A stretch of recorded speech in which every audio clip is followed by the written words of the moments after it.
awal mula atau awal kisah kenapa saya tertarik kemudian untuk menjadi imam.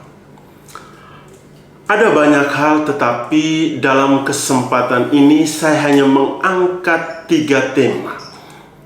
Yang pertama adalah faktor keluarga.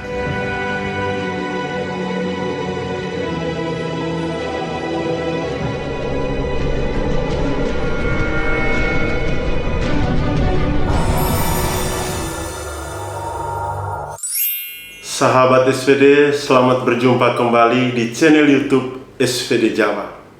Perkenalkan, saya Romo Yohanes Baptis Joni SVD. Saya adalah anak sulung, anak pertama dari 5 bersaudara. 4 saudara laki-laki dan 1 saudara perempuan. Saya berasal dari kota Labuan Bajo, teristimewanya di Paroki Santo Mikael Nunang, Keuskupan Ruteng.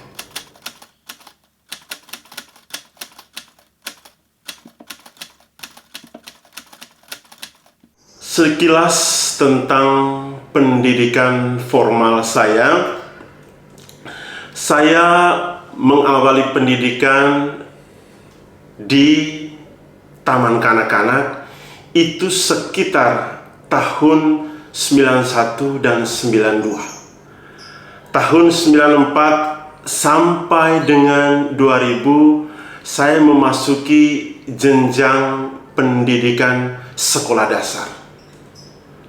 Setelah menghabiskan jenjang pendidikan sekolah dasar, saya melanjutkan ke sekolah menengah pertama, yaitu di SMPK Santo Claus Werang. 3 tahun saya mengenyam pendidikan di sana, dan setelahnya juga melanjutkan pendidikan SMA di sekolah yang sama, Santo Claus Werang. Setelah tamat dari Santo Claus Werang, saya mencoba untuk mengikuti testing seminari, masuk dalam komunitas KPA Loyola Labuan Bajo, kelas persiapan atas. Pada waktu itu saya dinyatakan lulus, tapi 1-2 lain hal yang kemudian saya tidak melanjutkan pendidikan di sana. Setelah tamat SMA 2 tahun, saya break. Saya menghabiskan waktu di rumah dan juga bekerja di seputaran kota Labuan Bajo. Nah, suatu kesempatan konfrater dari SVD Jawa, waktu itu Pater Yantolaung SVD, mencoba mengingatkan saya kembali tentang panggilan. Dia mengatakan begini, "Adik, bagaimana? Masih bersediakah untuk menjadi imam?" Saya mengatakan, "Saya bersedia, tetapi kemana saya harus pergi?" Beliau mengajak saya, "Mendingan kamu lamar saja ke SVD Provinsi Jawa." Atas masukan dari Pater Yantolaung waktu itu, akhirnya 2009 saya memutuskan untuk datang ke Jawa dan memulai seluruh masa formasi saya. Pertama di komunitas Postulat Stella Maris Malang. Di komunitas Postulat Stella Maris Malang 1 tahun. 2009 berjalan dengan baik, dan kemudian diterima masuk novisiat. 2010 sampai 2012 pertengahan saya juga dinyatakan lulus di novisiat, dia dengan segala pergulatan suka duka yang dialami. 3 tahun berlalu. Kemudian saya harus turun lagi dari Kota Batu menuju Malang untuk memasuki fase baru dalam pendidikan imam, yaitu di Seminari Tinggi Surya Wacana Malang. Di Seminari Tinggi Surya Wacana Malang 2012 sampai 2015 itu saya mengenyam pendidikan untuk jenjang S1. 2015 sampai dengan 2017 saya mengikuti tahun orientasi pastoral di Keuskupan Palangkaraya. Kebetulan saya top 2 tahun. Tepatnya di paroki Santo Yosef Farina de Metz, Katingan, Telok. 2 tahun menjalani top di Palangkaraya. Setelahnya saya harus pulang ke Seminari Tinggi melanjutkan pendidikan magister. Magister ditempuh dalam waktu 2 tahun, 2017 dan sampai 2019.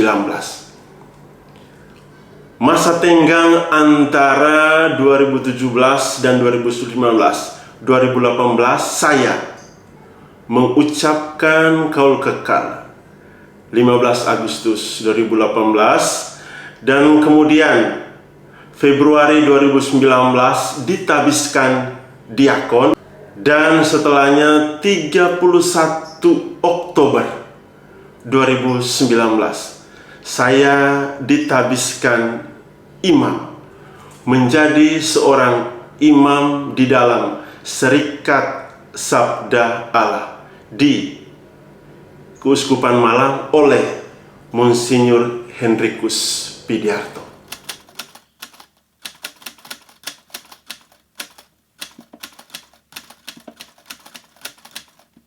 Awal mula atau awal kisah kenapa saya tertarik kemudian untuk menjadi imam.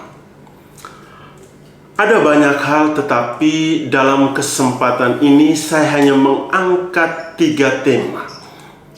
Yang pertama adalah faktor keluarga. Saya merasa bahwa pendidikan iman di dalam keluarga cukup mumpuni. Itu bisa dimaklumi karena orang tua saya, bapak dan mama saya adalah menghabiskan banyak masa muda mereka untuk mengabdi di misi. Dalam tanda kutip adalah mereka bekerja untuk misi bersama Romo dari Jerman pada waktu itu adalah Pater Erwin Smuts. Masih dalam bingkai keluarga. Kebetulan ada beberapa keluarga saya juga memang pernah masuk dalam seminari, kalaupun dalam tanda kutip tidak semua mereka menjadi imam, tetapi ada yang jadi imam. Dan itu juga menjadi sebuah motivasi tersendiri bagi saya kemudian tertarik menjadi imam. Alasan kedua yang tidak kalah penting adalah faktor lingkungan. Nah, kebetulan saya tinggal di dalam sebuah kompleks yang dalam tanda kutip di dalamnya terakomodasi semua TK, SD, SMP, dan juga gereja. Rutinitas harian, rutinitas sehari-hari banyak melibatkan kami, anak-anak kecil pada waktu itu. Dan biasanya kegiatan gereja itu saya selalu ikut. Faktor lingkungan ini sangat menjamin menurut pandangan saya pribadi. Nah, bukan hanya saya saja, tetapi ada beberapa orang juga ketika menjadi imam juga mengemukakan yang sama, bahwa faktor lingkungan juga sangat menentukan dalam panggilan seseorang, entah dia menjadi imam atau menjadi biarawati. Yang ketiga adalah, yang tidak kalah penting adalah situasi di paroki pada waktu itu. Status gereja kami adalah paroki, tetapi ada beberapa tahun vakum. Vakum dalam artian bukan tidak ada kegiatan, tetapi tidak ada imam yang memimpin ekaristi. Seluruh pelayanan peribadatan itu dipresentasikan oleh guru-guru dan katekis yang ada pada waktu itu. Dan hal itulah yang kemudian juga memotivasi saya. Memang sedikit imam. Dan kemudian saya memutuskan dalam hati kecil waktu itu, suatu saat kalau memang Tuhan berkehendak, saya akan menjadi imam. Kira-kira begitu kisah awal kenapa saya tertarik menjadi imam. Nah, kenapa harus SVD? Di paroki kita atau paroki saya dilahirkan memang dari dulu dilayani oleh pater-pater SVD. Kalaupun sekarang beralih statusnya dipegang oleh teman-teman atau romo-romo projo, tetapi kita dibesarkan oleh semangat. Alasan yang sangat signifikan kenapa kemudian saya memilih SVD. Dan sepanjang pengalaman saya dulu ketika saya masih SD, SMP, SMA, saya selalu sempatkan diri untuk terlibat dalam setiap kegiatan yang dilaksanakan oleh romo-romo SVD. Katakan satu poin aja adalah ketika mereka melakukan turne ke stasi-stasi, saya selalu ikut.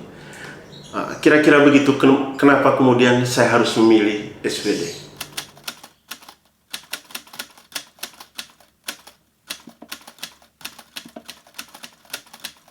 Moto tabisan yang saya ambil adalah, mulai sekarang engkau akan menjadi penjala manusia. Sebenarnya moto tabisan ini adalah jawaban dari nasar yang dibuat oleh bapak saya ketika saya dilahirkan. Dan nasar ini baru ia memberitahu kepada saya ketika sering orang tua menjelang kaul kekal. Rupanya ketika saya lahir, dia bernasar begini.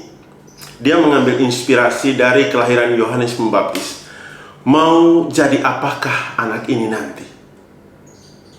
Dan rupanya dalam refleksi saya, jawabannya bahwa saya kemudian memilih untuk menjadi penjala manusia.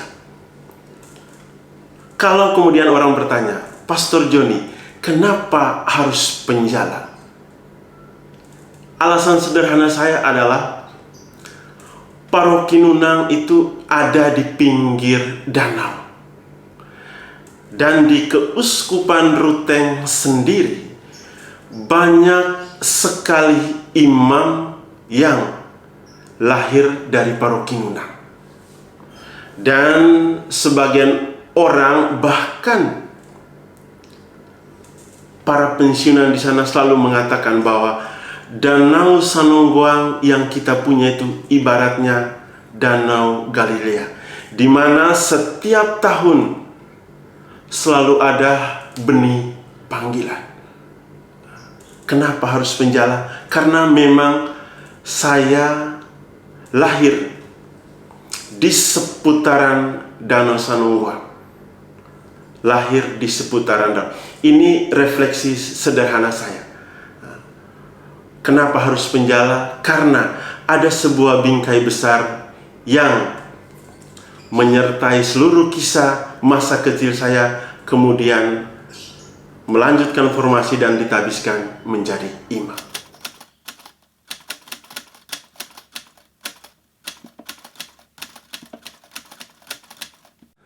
Setelah sekian lama menunggu, akhirnya saya kemudian harus bergegas untuk pergi ke tanah misi. Setelah ditabiskan 2019, saya mendapat benuming, saya harus ke Brasil, Amazon, tepatnya di French Guiana. Berhubung waktu itu COVID, sehingga kami perjalanan tertunda. Sementara waktu kami ditempatkan berpindah-pindah dari satu tempat ke tempat yang lain. Kalau orang bertanya, kenapa harus memilih Brasil? Karena sebelum kami mengikrarkan kekal, dalam sebuah rapat diberitahu bahwa tahun itu negara prioritas adalah, benua prioritas adalah Amerika Latin dan juga Afrika. Dan saya memutuskan memilih Brasil. Selain untuk mencoba sebuah misi yang baru, saya juga ingin merasakan bagaimana rasanya menjadi seorang misionaris di luar negeri. Memang dalam SVD, entah dalam atau di luar negeri, tetap kita adalah misionaris. Sedikit tambahan, waktu itu saya memilih 3 negara sebagai prioritas. Yang wajib adalah Indonesia, dan pilihan yang kedua dan ketiga adalah Madagaskar dan Brasil. Tetapi Roma merekomendasikan bahwa saya kemudian harus bermisi di Brasil.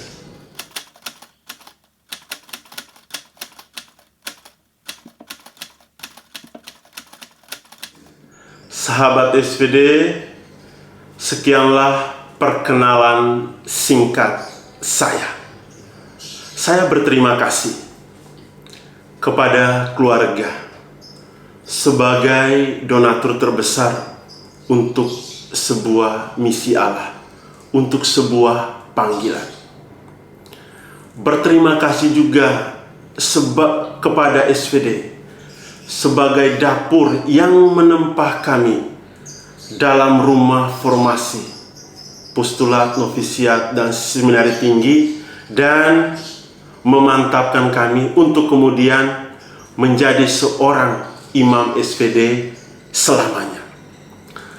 Terima kasih juga untuk sahabat-sahabat SVD, mitra kerja, para donatur yang senantiasa selalu mensupport SVD dalam bingkai yang sangat besar. Dan terakhir, kepada para keluarga, segenap SVD seluruhnya, donatur dan para sahabat, kami memohon doa.